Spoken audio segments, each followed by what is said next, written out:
नमस्कार दोस्तों, स्वागत है आपका स्टडी फॉर सिविल सर्विसेज में। एसएससी सीजीएल के जनरल अवेयरनेस के प्रीवियस ईयर क्वेश्चन की कंप्लीट सीरीज है ये। इसमें सिर्फ वही जनरल अवेयरनेस के प्रीवियस ईयर क्वेश्चन पेपर लिए गए हैं जो आज भी रिलेवेंट हैं। इसके अलावा एक और इंपॉर्टेंट इंफॉर्मेशन है आप सभी स्टूडेंट्स के लिए जो लोग एसएससी सीजीएल 2024 का टियर 1 वाला पेपर देने जा रहे हैं। एसएससी सीजीएल के स्टूडेंट्स की लंबे समय से स्टडी फॉर सिविल सर्विसेज से डिमांड थी कि जनरल अवेयरनेस या जीके या जीएस का कोर्स लाया जाए, तो हमने फाइनली ला दिया है जनरल अवेयरनेस का कोर्स। ठीक है, इसमें क्या है, एसएससी सीजीएल 2024 का जो नोटिफिकेशन आया है, ऑफिशियल नोटिफिकेशन, उसका जो नया सिलेबस है, तो नए सिलेबस को टारगेट करके लेटेस्ट ट्रेंड पैटर्न के हिसाब से कंप्लीटली रिवाइज्ड और अपडेटेड जनरल अवेयरनेस के 25 क्वेश्चन या 50 नंबर को मैक्सिमम से मैक्सिमम उसमें नंबर लाने के लिए हमने जनरल अवेयरनेस का सिलेक्शन मटेरियल बनाया है। रिवीजन कोर्स है ये। तो जनरल अवेयरनेस का रिवीजन कोर्स आप एक बार जरूर जो है एग्जाम देने से पहले जरूर इसको जो है ऑप्ट करके देखें जरूर। फीस है सिर्फ 100 रुपए। ठीक है, बाय नाउ में जरूर जो है 199 लिखा रहता है, लेकिन आप उसके ऊपर एक अप्लाई कूपन है, उसमें डालेंगे ज्ञान सर, तो वो फीस हो जाएगी 100 रुपए। तो कंप्लीट ये एसएससी सीजीएल 2024 का जो है जनरल अवेयरनेस का ऑफिशियल सिलेबस के हिसाब से, लेटेस्ट पैटर्न के हिसाब से कंप्लीटली रिवाइज्ड और updated exam oriented general awareness का रिवीजन कोर्स ही हमने लॉन्च किया है। ठीक है, कहां पे मिलेगा आपको? ज्ञान सर एडुकेशन के एंड्रॉइड ऐप में। ठीक है, गूगल प्ले स्टोर से आप जो है ज्ञान सर एडुकेशन का ऐप इंस्टॉल कर लीजिए और फिर वहां पे एसएससी सीजीएल वाले फोल्डर में जाके आप इसको हिंदी मीडियम में भी परचेज कर सकते हैं, इंग्लिश मीडियम में भी परचेज कर सकते हैं। इसी के साथ हमने टेस्ट सीरीज भी एसएससी सीजीएल की 2024 की जनरल अवेयरनेस की 50 टेस्ट सीरीज हमने लॉन्च करी है सिर्फ 50 रुपए में। ठीक है, हर टेस्ट सीरीज में 25 क्वेश्चन है। ठीक है, और जो है जनरल अवेयरनेस के ही हैं और क्वेश्चन भी छांट छांट के इस तरह से निकाले गए हैं कि सिलेबस 2 आयामों पे खत्म करने की कोशिश करी है हमने। पहला आयाम क्या है कि हमने जनरल अवेयरनेस का पूरा जो सिलेबस का निचोड़ है लेटेस्ट ट्रेंड पैटर्न के हिसाब से, करंट अफेयर के हिसाब से अपडेट करके सिलेक्शन मटेरियल या रिवीजन कोर्स में दे दिया। उसमें आपको रिकॉर्डेड वीडियो मिलेंगे सभी सब्जेक्ट के, प्लस उसकी पीडीएफ मिलेगी। इसके अलावा दूसरे आयाम पे हमने सिलेबस खत्म किया है जो हमने 50 टेस्ट सीरीज दी है जनरल अवेयरनेस की। ठीक है, इसमें भी हमने कोशिश करी कि सिलेबस पूरा जो नया सिलेबस है उसके हिसाब से पूरा उसके निचोड़ के जो मोस्ट इंपॉर्टेंट फैक्ट है उनको हम टेस्ट सीरीज के माध्यम से इसमें पूछ रहे हैं। तो 50 टेस्ट सीरीज है एसएससी सीजीएल 2024 की, सिर्फ 50 रुपए में। पूरा कोर्स है सिर्फ 100 रुपए में। कूपन कोड याद रखना ज्ञान सर। और कहां पे मिलेगा? ज्ञान सर एडुकेशन ऐप में। पीवाईक्यू की सीरीज को देखते रहे। कोई और फीडबैक कमेंट सजेशन हो तो प्लीज बताएं।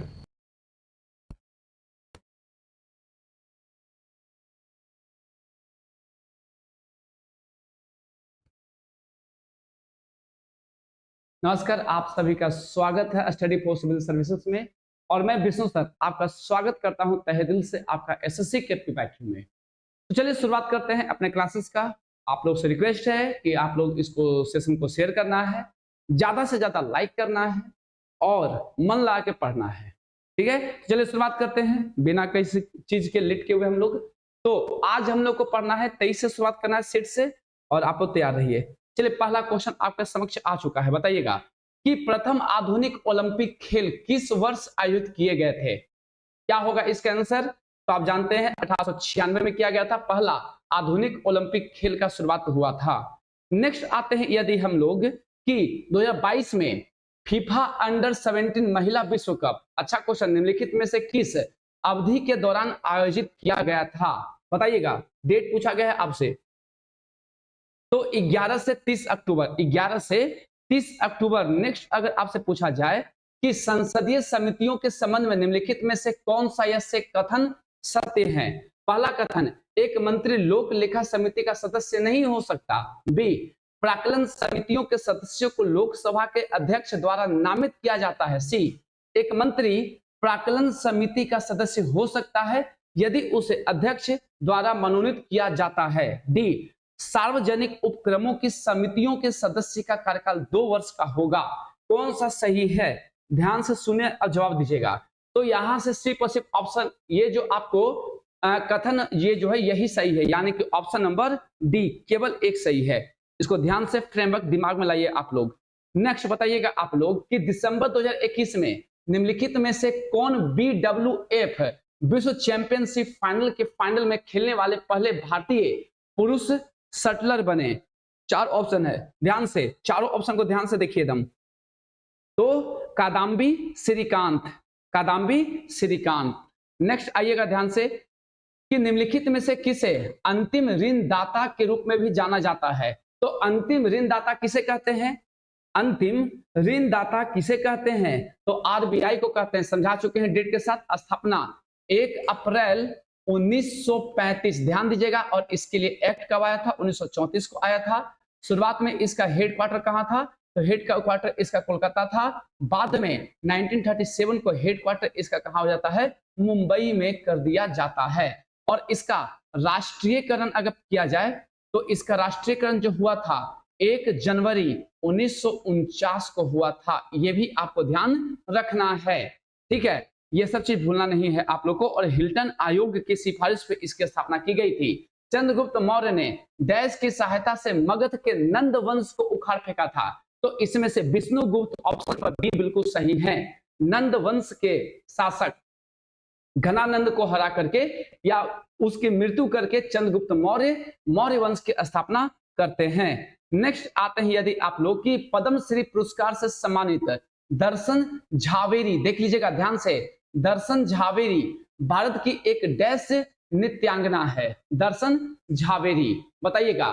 अब आपसे ये नहीं पूछेगा। अब जब अगला एग्जाम होगा तो आपसे डायरेक्ट पूछ सकता है कि दर्शन झावेरी का संबंध किस नृत्य से है। ध्यान से क्वेश्चन को आगे भी क्या बन सकता है? तो मणिपुरी। मणिपुरी। नेक्स्ट ध्यान दीजिएगा आप लोग कि प्रधानमंत्री जनधन योजना राष्ट्रीय वित्तीय समावेशन मिशन ने 2022 में कार्यान्वयन के कितने वर्ष पूरे किए? बताइएगा। ध्यान से क्वेश्चन को पढ़िए। तो 8 वर्ष पूरे किए। कितने वर्ष? 8 वर्ष पूरे किए। नेक्स्ट आइएगा कि यकृत के संबंध में निम्नलिखित में से कौन सा कथन सही नहीं है? यह पित्त रस को साबित करता है जो पित्ताशय नामक थैली में जमा होता है। यह शरीर की सबसे बड़ी ग्रंथि है। यह उदर के ऊपरी भाग में बाईं ओर स्थित होता है। यह लाल भूरे रंग की ग्रंथि होती है। यकृत के बारे में सब पढ़ा चुके हैं आप लोग को पहले भी हम। ठीक है, तो ये गलत है। ठीक है, यह उदर के ऊपरी बाईं ओर स्थित होता है। ये गलत है, उदर के दाईं ओर होता है। ठीक है, तो बाकी सब सही है। पित्त रस का स्रावन करता है। इससे आपको हिपेरिन भी निकलता है। इससे कोलेस्ट्रॉल का निर्माण होता है। यहीं पे कुफर सेल पाया जाता है। यहीं पे आपको हेपेटिक सेल पाया जाता है। सबसे बड़ी ग्रंथि है, सबसे बड़ा आंतरिक अंग है। और इसी में 3 तरह का आपको हम समझा दिए थे लिगामेंट्स के बारे में। एक था आपको याद है, यहां पे एक था आपको कोरोनरी लिगामेंट था। बीच में आपको क्या क्या था? तो फेल्सीफ्लोर लिगामेंट था। और यहां पर लिगामेंटम लिगामेंट था। नेक्स्ट यदि आप लोग आ रहे हैं तो मिलान करिएगा। ठीक है, जनगणना के हिसाब से। यानी कि निम्नलिखित को सुमिलित करें और सही विकल्प की पहचान करें। यानी कि राज्य और प्रति महिलाएं प्रति 1000 पुरुष। केरल में कितना है? पुदुचेरी में कितना है? मिलान करना है ये सब चीज। तो केरल में है 1084। यानी कि एक का बी यहां नहीं था। कहानी खत्म कर दीजिए। बाकी अगर आप देखिएगा तो पुदुचेरी में होता है 1037। यानी कि 2 का 1 यहां नहीं था। खत्म कर दीजिए। अगर और आगे बात करते हैं तो दिल्ली में कितना है? 868 है। हरियाणा में 879 है।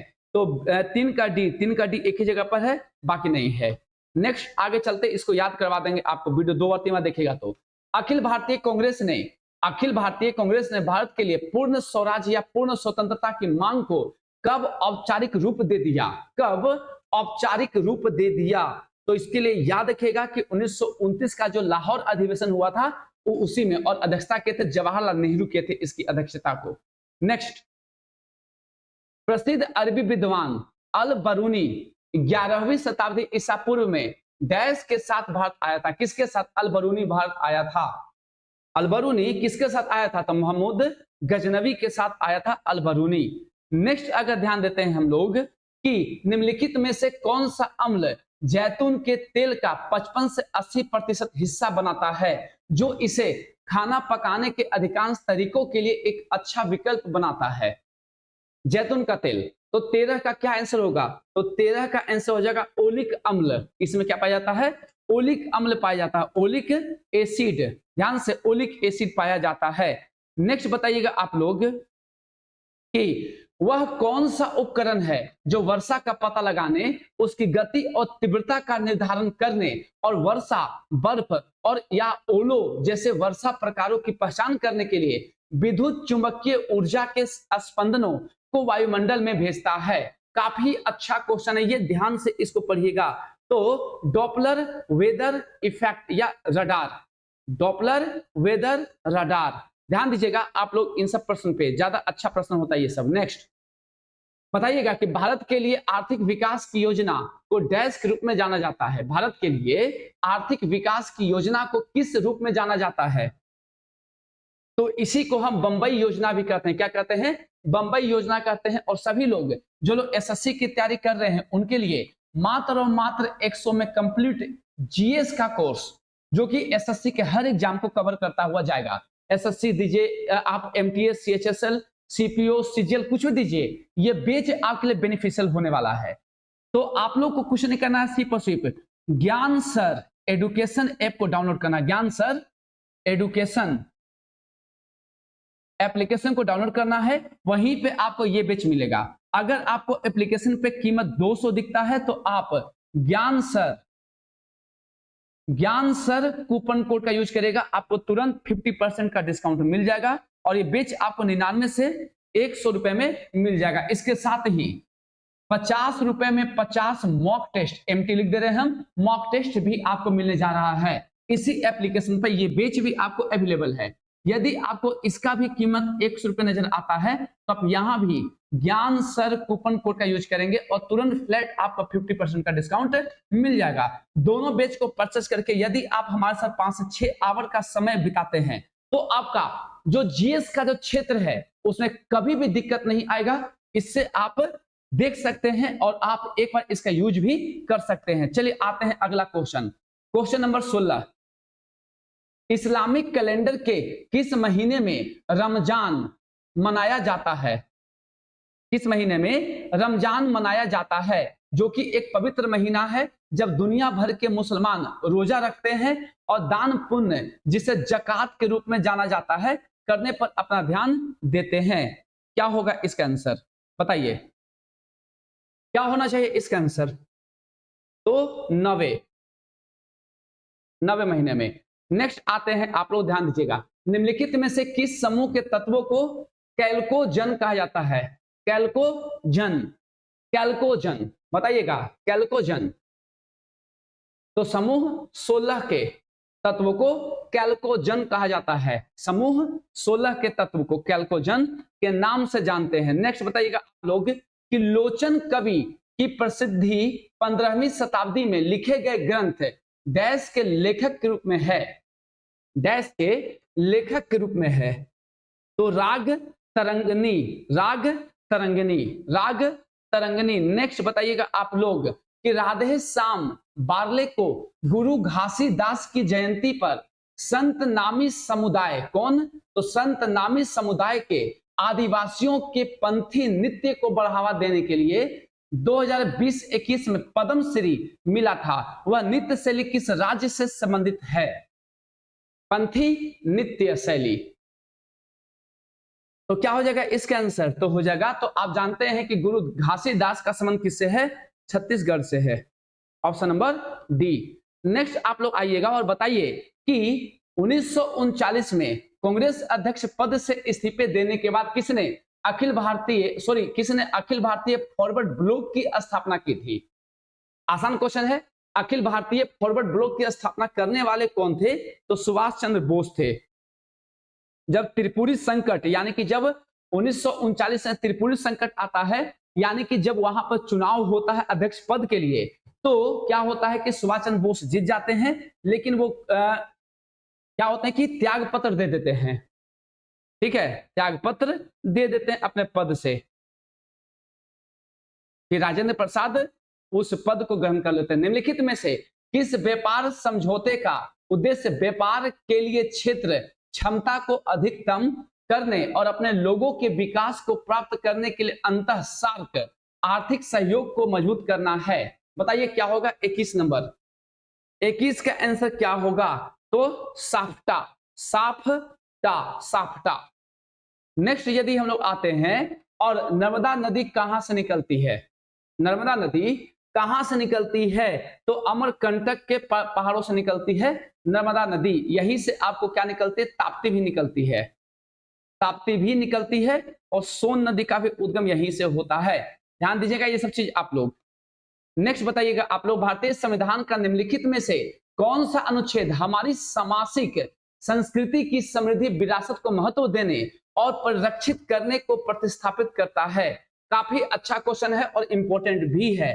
तो आर्टिकल 51 का ए, आर्टिकल 51 का ए, जिसमें आपको मौलिक कर्तव्य है, और ये क्या है? तो आपको ये मौलिक कर्तव्य का ही दिया हुआ है, मौलिक कर्तव्य, जो कि सरदार स्वर्ण सिंह समिति 42वें संविधान संशोधन 1976 के तहत लाया गया था। नेक्स्ट आगे चलते हैं। बताइएगा निम्नलिखित में से किसके शोध ने पृष्ठ तनाव के रूप में जानी जाने वाली वर्तमान अवधारणा की नींव रखी, जो तरल और ठोस सतहों तथा अंतरा फलकों के गुणों का वर्णन करती है? किसने शोध किया था? तो एग्रेस पॉकेल्स, एंगेस पॉकेल्स। नेक्स्ट, वर्ष 2022 के लिए निम्नलिखित में से किसने भारतीय अंतर्राष्ट्रीय फिल्म महोत्सव द्वारा प्रदान किए जाने वाला भारतीय फिल्म पर्सनैलिटी पुरस्कार जीता है? किसने जीता है पर्सनैलिटी अवार्ड? तो चिरंजीवी ने जीता है। किसने? चिरंजीवी ने। अब आते हैं सेट नंबर 2 पे हम लोग आज का। ध्यान से बताइएगा, 25 जनवरी 2023 को देश भर में डैश राष्ट्रीय मतदान दिवस मनाया गया, जिसमें भारत की राष्ट्रपति द्रौपदी मुर्मू ने नई दिल्ली में आयोजित राष्ट्रीय स्तर के कार्यक्रम की शोभा बढ़ाई। बताइएगा। तो 13वां। नेक्स्ट आगे आइए आप लोग।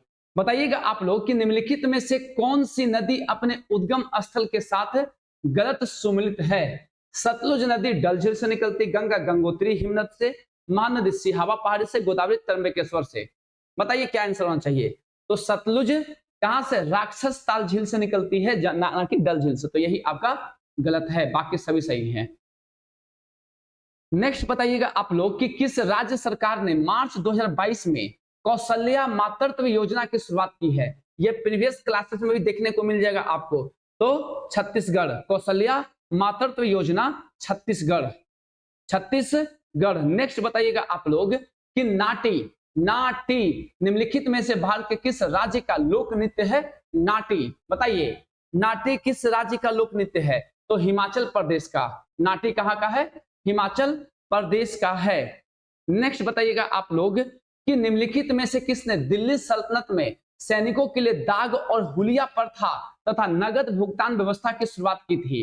दाग और हुलिया प्रथा और नगद भुगतान व्यवस्था की शुरुआत की थी। काफी आसान क्वेश्चन है। अलाउद्दीन खिलजी ऐसा करने वाले थे। कौन? अलाउद्दीन खिलजी। बाजार जो प्रशासन प्रक्रिया थी उसकी शुरुआत भी करने वाले कौन थे? अलाउद्दीन खिलजी। मुद्रास्फीति को बाजार में लाने वाले भी कौन थे? अलाउद्दीन खिलजी थे। अगर ऐसा प्रश्न पूछता है तो ध्यान रखिएगा इसको। नेक्स्ट, क्रिकेट में पिच की लंबाई कितनी होती है? तो ये भी आसान क्वेश्चन है। क्रिकेटर लोग ध्यान दीजिएगा, 22 यार्ड है ना, 22 यार्ड का होता है। नेक्स्ट बताइएगा, डैश के भंडार मुख्यतः तमिलनाडु के नवेली में स्थित है। तो जो नवेली है वो किसके लिए फेमस था? तो यह है लिग्नाइट के लिए। किसके लिए? लिग्नाइट कोयले के लिए ये काफी फेमस है, नवेली घाटी। नेक्स्ट, यू श्रीनिवास निम्नलिखित में से किस वाद्य यंत्र के लिए प्रसिद्ध वादक हैं? यू श्रीनिवास। बताइएगा यू श्रीनिवास किसके लिए फेमस है? तो मंडोलिन के लिए। किसके लिए? मंडोलिन के लिए यू श्रीनिवास फेमस है। प्रीवियस क्लास में भी हम पढ़ा चुके हैं। नेक्स्ट बताइएगा, निम्नलिखित में से कौन सा युग्म सही सुमेलित है? आर्टिकल 17 उपाधियों का अंत। गलत है ये, क्योंकि 17 कहता है छुआछूत का अंत, ये गलत है। 14 कहता है अस्पृश्यता का उन्मूलन, ये भी गलत है, क्योंकि आर्टिकल किस में आता है? तो आर्टिकल ये 17 में ही आता है। ठीक है। अनुच्छेद 15 शोषण के विरुद्ध अधिकार। 19 कहता वाक स्वतंत्रता संबंधी विशिष्ट अधिकारों का संरक्षण। सही सुमेलित कह रहा है, तो आर्टिकल 19 सही है। 15 में शोषण के विरुद्ध अधिकार नहीं है, ये भी गलत है आपको। नेक्स्ट आइए, वर्ष 2021 में संस्कृत शास्त्रों और वेदों के ज्ञान को पुनर्जीवित करने के लिए वैदिक शिक्षा और संस्कार बोर्ड की स्थापना की योजना बनाने के लिए कौन सी राज्य सरकार चर्चा में थी? बताइएगा। Question number 10। तो राजस्थान सरकार इसके लिए खूब चर्चा में रही है। नेक्स्ट बताइएगा आप लोग कि भारत के 15वें वित्त आयोग के अध्यक्ष कौन थे? 15वें वित्त आयोग के अध्यक्ष कौन? तो डॉक्टर एन के सिंह। कौन थे? एन के सिंह थे। नेक्स्ट बताइएगा स्वतंत्र बंगाल राज्य की स्थापना किसने की थी? स्वतंत्र बंगाल राज्य की स्थापना किसने की है? ध्यान से, अच्छा प्रश्न है। तो मुर्शिद कुली खान ने की थी और मुर्शिदाबाद नगर की स्थापना भी करवाया था इसने, और मुर्शिदाबाद को ही अपने राजधानी भी नियुक्त किए थे। ये बंगाल के ढाका से राजधानी मुर्शिदाबाद लाते हैं ये। नेक्स्ट बताइएगा आप लोग कि 2011 के जनगणना के अनुसार भारत में कृषि श्रमिकों का प्रतिशत हिस्सा कितना है? ये आपको हम जितना भी आपको एसएससी का स्टैटिक जीके में पढ़ाए हैं, ये पूरा का पूरा डेटा वहां पे अवेलेबल है, आप लोग जाके पढ़ सकते हैं क्योंकि प्रश्न ऐसा आया हुआ है। तो 54.6%, 54.6%। नेक्स्ट, 1955 में खोजे गए एक धात्विक रेडियोधर्मी परा यूरेनियम तत्व का नाम क्या है जिसका एक्टिनाइड श्रृंखला में परमाणु क्रमांक 101 है? जो कि किस में आता है? एक्टिनाइड श्रेणी में आता है, श्रृंखला में आता है। तो क्या हो जाएगा? मेंडेलिवियम। मेंडेलिवियम, ठीक है, क्या नाम है? मेंडेलिवियम। नेक्स्ट, निम्नलिखित में से कौन सा जोड़ा गलत सुमेलित है? मधुमेह इंसुलिन, घेंगा thyroxine, Cushing syndrome, cortisol, acromegaly, adrenaline. क्या होगा 15 का आंसर? ध्यान से देखना है आप लोग को, 15 नंबर का। तो एक्रोमेगेली, एड्रेनालाइन, ये आपको सही सुमेलित नहीं है, ये गलत है। बाकी सभी का सभी सही है, तो याद कर जाइए आप लोग। वीडियो 2 बार देखिएगा, याद हो जाएगा। मधुमेह इंसुलिन सही है, घेंगा थायरोक्सिन सही है, कुशिंग सिंड्रोम कोर्टिसोल बिल्कुल सही है आपके लिए। नेक्स्ट बताइएगा आप लोग कि सिरपुर राष्ट्रीय नृत्य और संगीत महोत्सव हर वर्ष भारत के किस राज्य में आयोजित किया जाता है? सिरपुर राष्ट्रीय नृत्य और संगीत महोत्सव बताइए। तो छत्तीसगढ़ में, छत्तीसगढ़ में। बाकी फिर से सुन लीजिए घोषणा, जितने लोग एसएससी का एमटीएस देंगे, सीएचएसएल देंगे, सीपीओ देंगे, सीजीएल देंगे, बाकी एसएससी का और भी एग्जाम देंगे आप लोग, जेई भी दीजिए चाहे जो भी दीजिए आप लोग, तो उसके लिए जीएस का एक कंप्लीट कोर्स मात्र और मात्र 100 रुपए में ज्ञान सर एडुकेशन ऐप पर, किस पर? ज्ञान सर एडुकेशन ऐप पर अवेलेबल हो चुका है। आप लोग जाइए और परचेस करिए। अगर एप्लीकेशन पे इसका कीमत 200 रुपए दिखते हैं तो आप लोग ज्ञान सर कूपन कोड का यूज करेंगे, ये फ्लैट आपको 50% का डिस्काउंट मिल जाएगा और इसके साथ 99 या 100 रुपए में ये बेच आपके लिए अवेलेबल हो जाएगा। बाकी इसके साथ 50 रुपए में 50 मॉक टेस्ट का भी आयोजन किया गया है। अगर इसी एप्लीकेशन पे, अगर इसका भी कीमत अगर एप्लीकेशन पे आपको 100 रुपए दिखता है तो आप ज्ञान सर कूपन कोड का यूज करेंगे और आपको फ्लैट 50% का डिस्काउंट देखने को मिल जाएगा और 50 रुपए में 50 मॉक टेस्ट आपके लिए अवेलेबल हो जाएगा।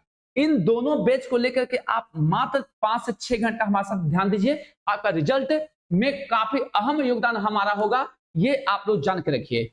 चलिए नेक्स्ट आते हैं कि निम्नलिखित में से किस वेद में 10 राग के युद्ध यानी कि 10 राजाओं के युद्ध का उल्लेख किया गया है? बताइए। 17 का क्या आंसर होगा? तो ऋग वेद में किया गया है। किसमें? ऋग वेद में किया गया है। किसमें? ऋग वेद में 10 राजाओं का उल्लेख किया गया है। नेक्स्ट यदि हम लोग आते हैं तो वर्ष 2020-21 के लिए वार्षिक सकल घरेलू उत्पाद यानी कि मौजूदा कीमतों पर किस क्षेत्र के माल निर्यात का प्रतिशत हिस्सा अधिकतम था? तो इंजीनियरिंग वस्तुओं का किसका था? तो इंजीनियरिंग वस्तुओं का हिस्सा सबसे अधिक था। नेक्स्ट आते हैं यदि हम लोग कि उस जानवर की पहचान करें जिसमें द्विपक्षीय समरूपता नहीं है, द्विपक्षीय समरूपता नहीं है, तो किसमें? निडेरियन में यानी कि निडेरिया में। बाकी सभी में दिखता है ये चीज। बताइएगा।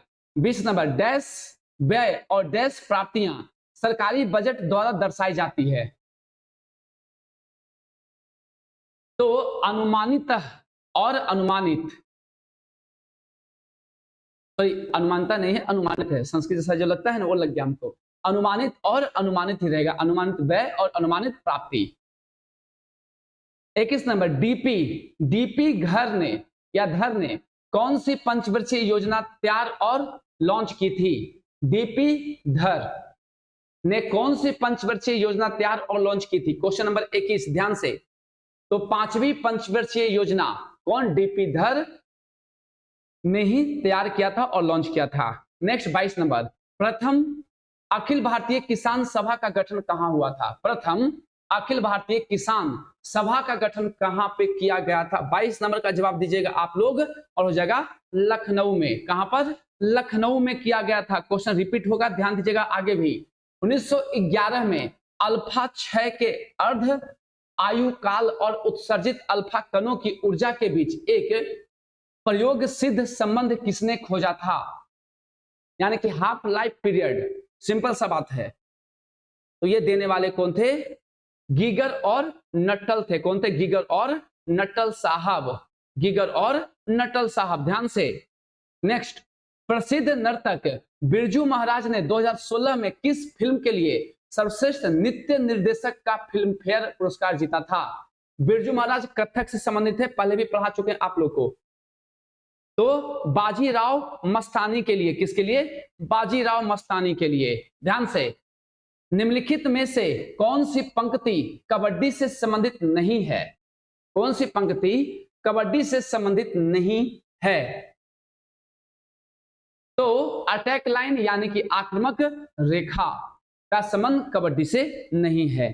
तो चलिए, इसके साथ ये क्लास भी आपका समाप्त होता है। मुझे पूरी आशा है कि क्लासेस आपको पसंद आ रहा होगा। पसंद अगर आ रहा है तो आप लोग करना कुछ नहीं है, सिर्फ लाइक करना है और वीडियो को ज्यादा से ज्यादा शेयर करना है।